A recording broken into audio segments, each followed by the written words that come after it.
은혜가 풍성한 하나님, 은혜가 풍성한 하나님은 믿는 자 한 사람 한 사람 어제도 오늘도 언제든지 편찮고 보내주시네.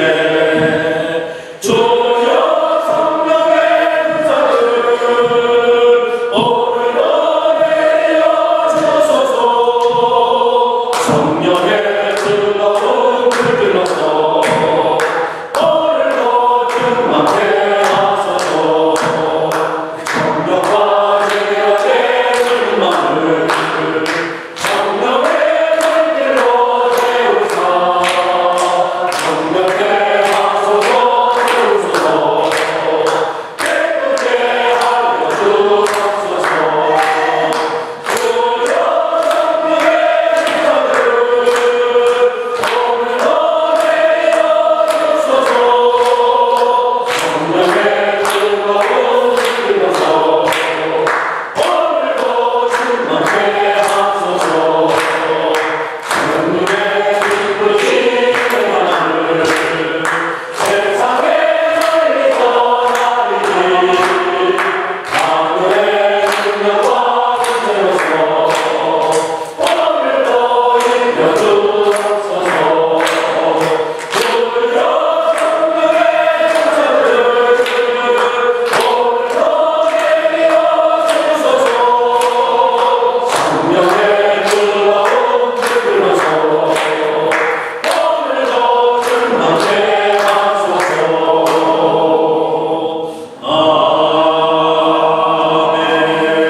아멘. 우리가 이렇게 기쁨으로 찬양할 수밖에 없는 것은 예수님께서 이같이 진리를 말씀하시기 때문입니다.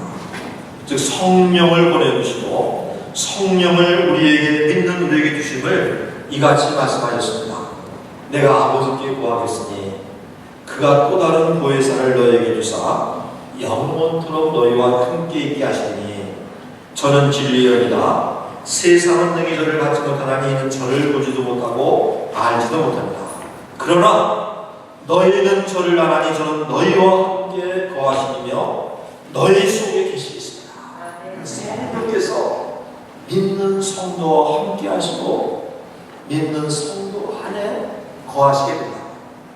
확실히 말씀하죠. 바로 이와 같은 축복을 믿는 성도는 다 받아 누리기 때문입니다.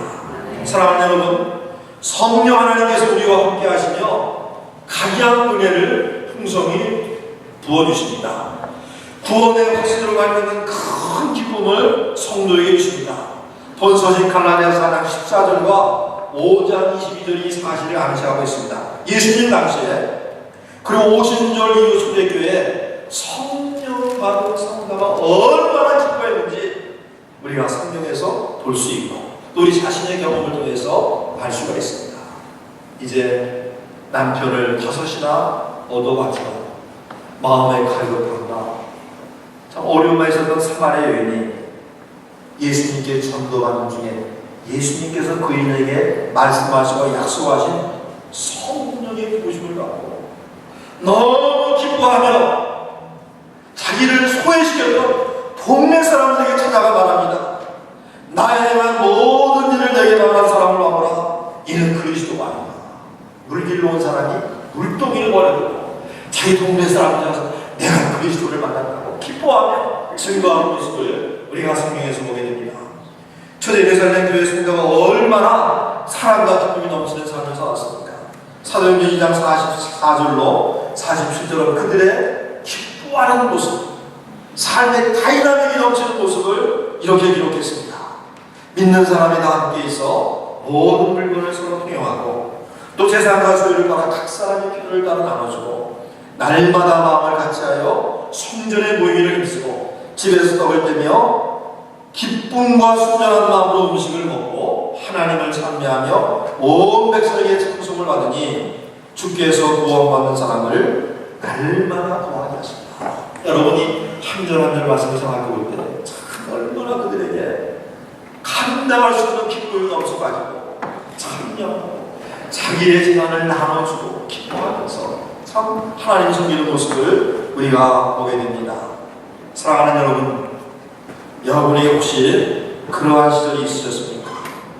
예수 믿고 구원받는데 너무 감사해서 난 이 친구 저 친구에게 만날 때마다 예수 믿으라고 권해 보신 적이 있습니까? 그런 것은 여러분이 구원을 받았을 뿐만 아니라 성령을 받았기 때문에, 성령이 주시는 기쁨이 있기 때문에, 누가 막 하라고 그러지도 않고 누가 말렸는데도 예수입니다. 좀 어떤 때는 제정신을 잃은 사람처럼 그냥 예수 믿으라고 사람들에게 권해버리는 그런 경험이 여러분에게 있다. 그것은 바로 여러분이 구원받음으로 성령을 받았기 때문에 그와 같은 기쁨 가운데 전도가 이루어지게 된 것입니다. 사랑하는 여러분, 이민생활에 피곤함과 스트레스가 얼마나 많습니까? 그런 중에도 기쁨을 누리며 살기 원하십니까? 성령 하나님의 그 비결이에요. 성령이 우리 안에서 하여서 하십니다. 이민생활이 바쁘고 피곤하고 스트레스가 많지만 그러한 가운데도 크게 기뻐하면서 하시는 줄로 믿습니다. 성령으로 말미암아. 그리고 성령은 참된 평안, 견고한 평안을 우리에게 주십니다. 예수님께서 요한복음 14장 26절에서 성령의 사역을 예고하시면서 바로 이어서 27절 말씀에서 참 평안을 이같이 약속하셨습니다. 평안을 너에게 끼치노니 곧 나의 평안을 너에게 주노라.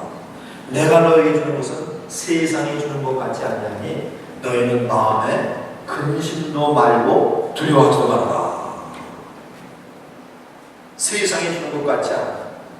참 곤란하고 공고한 가운데서 평안을 누릴 수가 있다. 성령으로 말미암아 그 같은 평안을 누리게 될 것이라고 예수님이 말씀하십니다.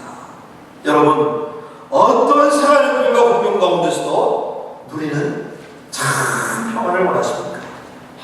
성령 하나님이 그 비결인 줄로 믿습니다. 성령을 향해서 모시고 살고 고나고 바쁘고 어려움 중에도 평안을 누리는 그와 같은 삶을 살게 되어지는 것입니다. 그리고 성령은 우리를 인도하시는 은혜를 베푸십니다. 그분은 우리를 모든 진리 가운데 인도하시는 분이십니다. 예수님께서는 성령께서 우리의 인도자가 되심을 이같이 말씀하셨어요. 고에서 본 아버지께서 내 이름으로 보내실 성령, 그가 너에게 모든 것을 가르치시고 내가 너에게 말한 모든 것을 생각나게 하신다.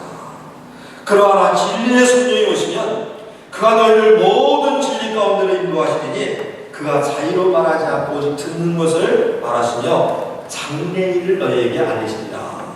요한복음 14장 또 16장 말씀입니다. 사랑하는 여러분, 우리는 사실은 세치 앞을 내다볼 수 없는 양하고 비슷합니다. 내일 무슨 일이 닥칠지, 오늘 갑자기 나에게 무슨 일이 닥칠지 알지 못하는 그와 같은 삶을 사는 것이 양과 같은 우리 인생입니다. 하나님께서 참 진리 가운데 인도해 주셔야 의의 길로, 생명의 길로, 복된 길로 우리가 갈 수가 있습니다. 성령께서 바로 그 일을 하시기 위해서 우리에게 오신 줄 압니다. 하나님께서 바로 이러한 목적을 가지시고 성령 하나님을 우리 가운데 보내주셨습니다. 그러므로 우리 안에 성령이 충만히 거하시고, 그래서 그저 내 생각대로 형편대로 사는 것이 아니라 하루하루를 성령의 인도하심을 따라 사는 여러분 되시기를 주의 이름으로 축원합니다. 그렇게 살 수가 있어요. 본문 갈라디아서 3장 5절은 성도에게 성령의 권능이 역사함을 분명히 말하고 있어요. 너희에게 성령을 주시고 너희 가운데 능력을 행하시는 이의 일이 율법의 행위에서냐 듣고 믿음에서냐. 성령은 우리에게 영적 권능을 주시는 것이 분명합니다. 그 성령의 권능으로 우리가 죄의 유혹, 육신의 유혹을 물리치며 극복하며 살 수가 있습니다. 여러분, 우리에게는 아직도 부패함이 있습니다. 죄의 유혹을 받습니다. 어떻게 물리치며 삽니다. 오직 성령으로입니다. 바울은 갈라디아서 5장 16절에서 우리가 능히 성령으로 말미암아 모든 죄의 유혹, 육신의 유익을 물리칠 수 있음을 이렇게 말씀했어요. 내가 이르노니 너희는 성령을 쫓지 않으라. 그리하면 육체의 욕심을 이루지 않으리라. 세상에서 남북의 수고가 많은 사람들이 사업에서나 기타 부분 수고방들이 그만 어느 날 갑자기 빵부다 넘어져 육신의 유혹을 극복지 못해가지고 넘어지는 예들을 우리가 그게 사람입니다. 그게 사람이에요. 그러나 하나님께서 우리에게 성령을 주셨어요. 그런 유혹을 늘 극복하고 든든히 설 수 있도록 성령을 통해 영적인 능력을 주시는 줄로 믿습니다. 성령을 이와 같이 권능을 주셔서 한편으로는 죄의 유혹을 이기하며 다른 한편으로는 전도의 권능을 주십니다. 예수님께서 사도행전 1장 8절에서 이와 같이 약속하시고 명령하셨습니다. 오직 성령이 너에게 임하시면 너희가 권능을 받고 예루살렘과 온 데와 사마리아 땅 끝까지도 내 증인이라. 우리 주변에 보면 어둠의 권세 내에 사는 사람들이 너무나 많습니다. 주 예수를 믿어 구원받아야 될 분들이 너무나 많습니다. 우리가 전도해야 되겠습니다. 사람의 힘으로 할 수 없습니다. 오직 성령의 권능으로입니다. 사랑하는 여러분, 우리가 짧은 시간이지만 성령이 강한 은혜에 대해서 살펴봤습니다. 그분이 우리 성도에게 세상에 줄 수 없는 구원의 큰 기쁨을 주시고 세상에 줄 수 없는 참 평안을 주시고 양과 같은 우리의 길로 진리의 길로 인도하시고 또 우리에게 죄의 유혹을 물리쳐 승리하게 하시고 구원받을 영혼들에게 전도해서 그들을 구원으로 인도할 수 있는 이러한 능력을 주시는 사실을 우리가 성령의 은혜를 부분적으로 살펴보았습니다. 여러분, 성령의 약속이 얼마나 오묘한 약속입니다. 우리 시간 다시 한번 말씀을 의미하면서 생각할 수 있어야 되겠습니다. 그러므로 우리 성도는 반드시 성령의 부으심을 충만히 받아야 되는 줄로 믿습니다. 또 받을 수 있음을 믿습니다. 그러면 우리가 어떻게 이 성령의 복된 약속을 받아들입니까? 오늘 놀랍게도 한 가지를 너무너무 분명하게 얘기했어요. 그것은 믿음으로입니다. 믿음으로입니다. 우리가 오늘 본문에서 바울이 이 사실을 3번씩이나 강조하는 것을 볼 수가 있어요. 오직 믿음으로 성령 받음을, 성령의 부으심을 받음을 사도 바울은 분명하게, 정확하게, 강력하게 말하고 있습니다. 먼저 14절 보세요. 이 바울이 뭐라고 합니까? 이는 그리스도 예수 안에서 아브라함의 복이 이방인에게 미치게 하고 또 우리로 하여금 믿음으로 말미암아 성령의 약속을 받게 하려 합니다. 믿음으로 말미암아 성령의 약속을 받는다고 증거합니다. 또 2절과 5절에서는 바울은 질문 형식으로, 반문 형식으로 우리가 어떤 행위로가 아니라 오직 믿음으로 성령 받게 됨을 강조합니다. 2절을 보세요. 내가 너희에게 다만 이것을 알려 하노니 너희가 성령을 받은 것은 율법의 행위로냐 듣고 믿음으로냐. 너희의 성령 받은 경험이 이를 증거하지 않느냐.